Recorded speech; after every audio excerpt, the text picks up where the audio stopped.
Viral হয়ে গেছে, লোকে কইছে তো টাকা কো, খালি কো ভাইরাল হয়ে গেছে।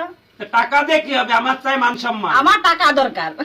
আমার দরকার হলো মান সম্মান। দেশ আমি মারা গেলে দেশ বিদেশের লোকের কাছে আমি টাকার জন্য গান করি না। আমি শেখ হাসিনার ঘরে বসবাস করি, আমার আর কিছু লাগে না। সরকারি আবাসনে আছি, আর কিছু আমার লাগে না। আমার সম্মান চাই। ভাইরাল হয়ে গেছে, লোকে কইছে তো টাকা কো, খালি কো ভাইরাল হয়ে গেছে। টাকা দিয়ে কি হবে? আমার চাই মান সম্মান। আমার টাকা দরকার। আমার দরকার হলো মান সম্মান। দেশ আমি মারা গেলে দেশ বিদেশের লোকের কাছে আমি টাকার জন্য গান করি না। আমি শেখ হাসিনার ঘরে বসবাস করি, আমার আর কিছু লাগে না। সরকারি আবাসনে আছি, আর কিছু আমার লাগে না। আমার সম্মান চাই। হয়ে গেছে, লোকে কইছে তো টাকা কো, খালি কো ভাইরাল হয়ে গেছে। টাকা দিয়ে কি হবে? আমার চাই মান সম্মান। আমার টাকা দরকার।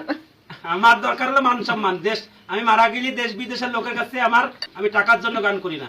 আমি শেখ হাসিনার ঘরে বসবাস করি, আমার আর কিছু লাগে না। সরকারি আবাসনে আছি,